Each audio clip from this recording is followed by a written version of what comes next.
Sim, vamos lá pessoal, tudo bem? Vamos gravar aqui nosso vídeo para o canal Sales Finance. Nossa trilha Buy and Hold número 4. Hoje vamos falar sobre riscos e ações de longo prazo. Vamos lá, nosso canal aqui de investimento de longo prazo, Buy and Hold, diversificação, focado mais em ativos de renda variável, tá bom pessoal? Vamos lá para a nossa trilha, que tem como objetivo ajudar investidor iniciante também, quem já for mais experiente e quiser se familiarizar com o tema de Buy and Hold. Então, pessoal, nosso tema hoje vai ser sobre ações, riscos no longo prazo. Vamos falar um pouquinho sobre como se comportam as ações no longo prazo e o risco entendido como volatilidade, que é como é entendido pela maioria do mercado, e como isso tem a ver com os fundamentos das ações. Tá? Nós sabemos que as ações no longo prazo, as cotações elas tendem a acompanhar o fundamento. Então, hoje nós vamos dar um exemplo de como isso funciona na prática. Tá? Então, vamos lá.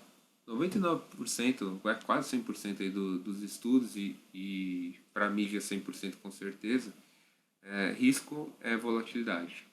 Que a volatilidade é simplesmente a variação dos preços da cotação.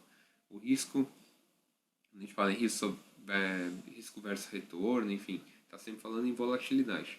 Para o investidor de longo prazo, por outro lado, quando a gente fala em risco, geralmente ele está ligado à perda de qualidade do ativo, de um ativo que ele tem, uma ação, um FII, enfim, perder a sua qualidade, ou então quando ele está mal diversificado, porque perda de qualidade às vezes não está diretamente relacionada a um balanço vir ruim, um ou dois balanços vir ruins, às vezes acontece e a empresa não perdeu qualidade. Mas se você estiver mal diversificado, você vai ter problemas, porque você vai ter problemas de na cotação e pode ser afetado caso o seu patrimônio seja muito, muito mal diversificado, seja pouco pulverizado. Então, esses são os dois principais riscos para o investidor: perda de qualidade e, na minha opinião, que é o mais importante é uma diversificação que não está bem feita. Esse é um grande risco, sim, para o investidor. Mas hoje, apesar de a gente ser um canal de longo prazo, a gente vai falar da volatilidade por essa questão de que as ações no longo prazo, com fundamentos bons, a volatilidade dela também tende a ser menor. É o que a gente vai ver nesse estudo aqui. Esse estudo foi inspirado por um gráfico que foi divulgado na Baster.com, mostrando como era o comportamento das ações e da sua volatilidade ao longo do tempo. Tá? Então vamos lá, pessoal. Quando a gente olha o Ibovespa, e aí já com todos os disclaimers que a gente pode colocar em relação a este índice, se ele é bom ou ruim, enfim, já falamos sobre esse assunto em outros vídeos, mas ele serve aqui como referência. Quando a gente pega o período de 2004 e 2019, que foi o nosso período de estudo, aí, 15 anos, apesar de não ser tão grande para o longo prazo, já dá para tirar algumas conclusões. Ele cresceu, né? Ele andou nessa linha azul aqui, e cresceu 341%, o que dá um crescimento anualizado composto de 10%. Então, se ele tivesse andado em linha reta nesse CAGR, seria essa linha laranja. E a situação real é a linha azul. Chegaram os dois no mesmo lugar. Tá? Então, o crescimento do Ibovespa nesse período foi de 10,4% o crescimento anualizado.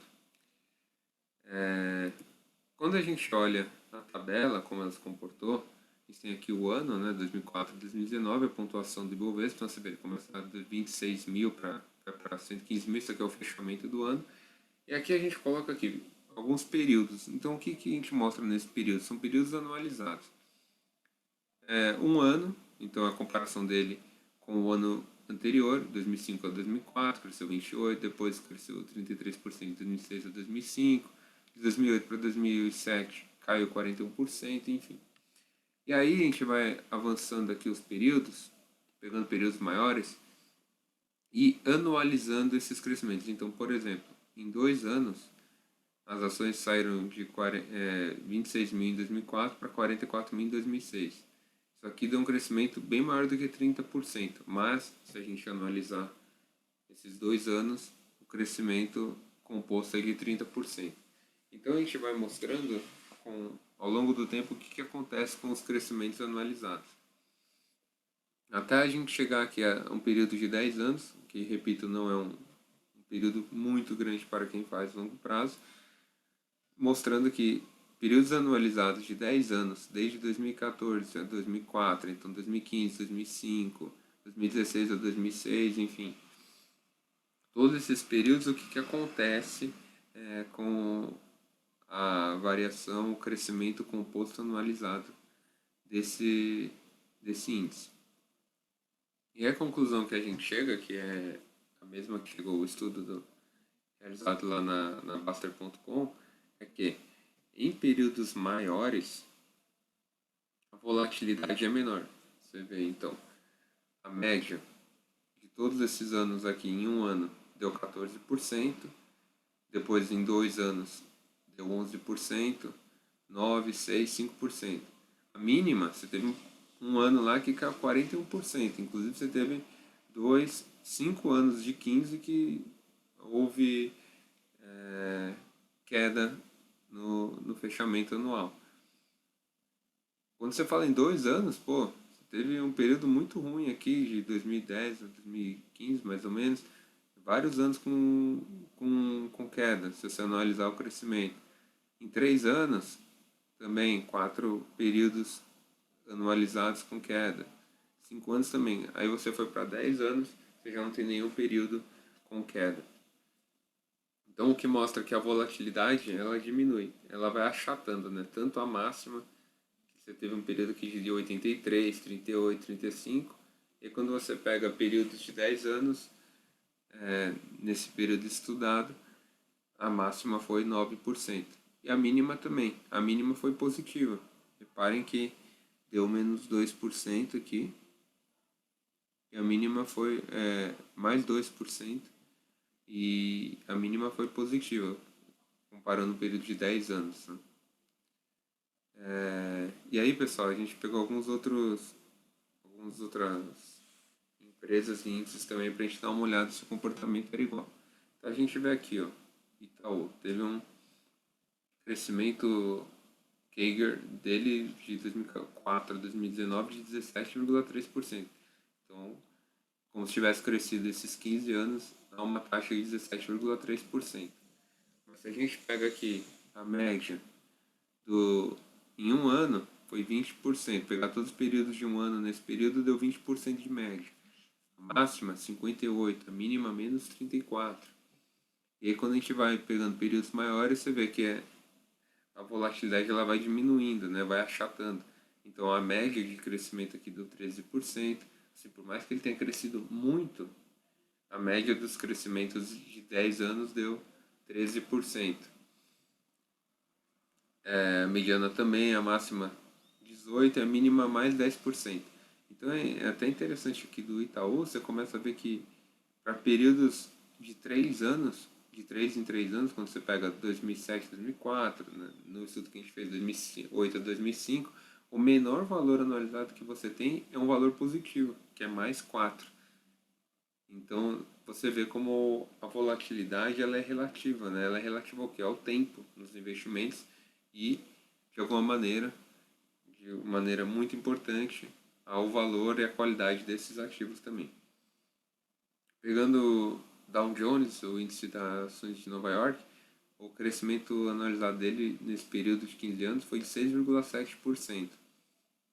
Mas se você pega em média um ano, deu 8%, com um período de 10 anos anualizado 7%.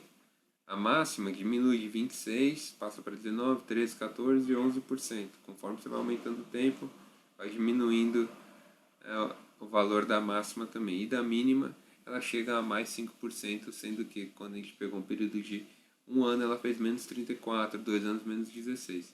Então você vê como a volatilidade diminui bastante analisando dessa maneira de longo prazo anualizando os investimentos.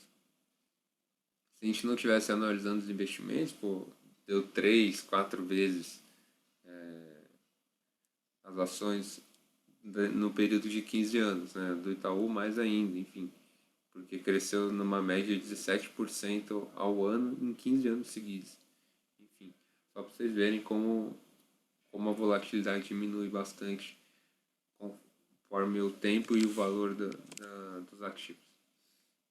Microsoft, ela cresceu 12% em CAGR nesse período de 2004 a 2019.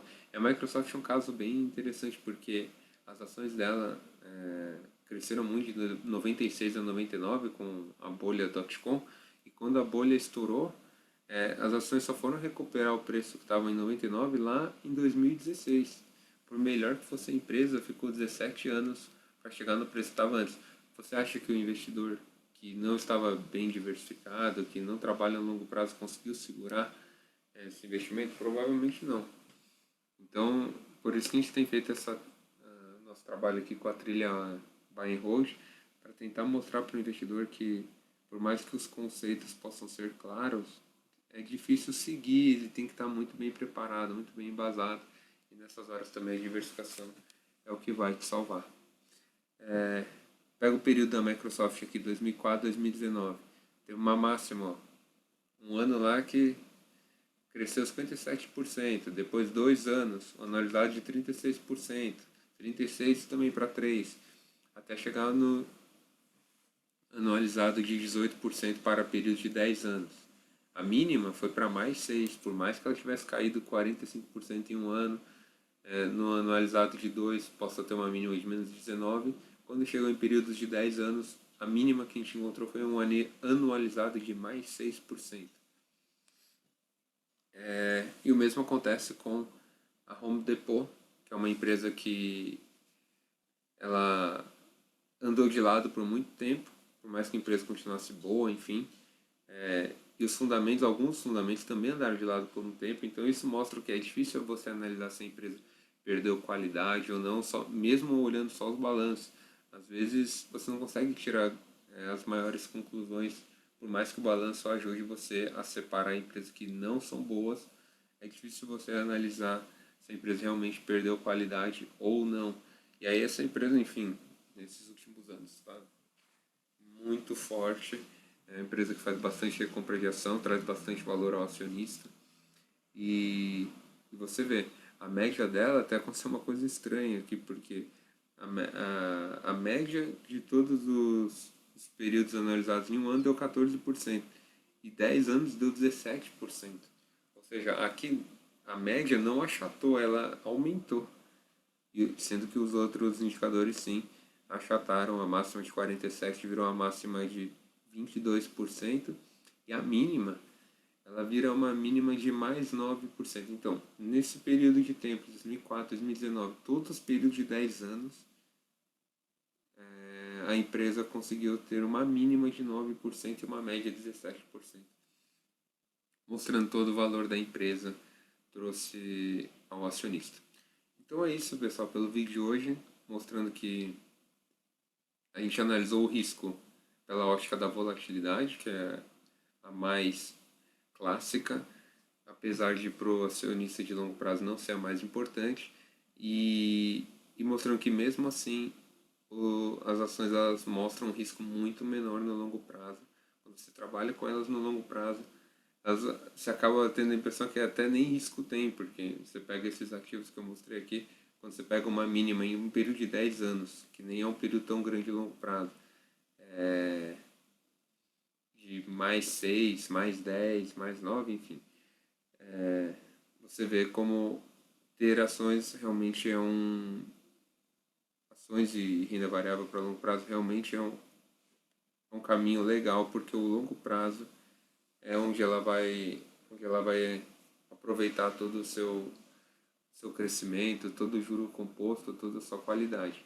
No curto prazo, pode acontecer coisas que nem têm relação direta com a empresa. Por exemplo, Itaú cair 34%, às vezes nem foi um problema do Itaú, pode ser um problema mundial, como foi a crise de 2008, ou como está pintando ser o coronavírus agora, enfim, ou pode ser uma coisa momentânea, então tem várias coisas que podem influenciar o preço no curto prazo, mas no longo prazo a tendência assim é seguir os fundamentos, a qualidade da empresa. Tá bom, pessoal? Nossa trilha fica aqui por hoje. Na próxima nós vamos falar sobre um pouquinho sobre diversificação. Vou botar um post, um pedacinho de um post do Ben Carlson, que foi bem legal, que ele colocou no blog dele, e a gente comenta em cima dele, tá bom? Quem gostou pode se inscrever, pessoal, passar para os contatos adiantes aí, que tenham interesse no assunto, e a gente se vê na próxima. Um abraço.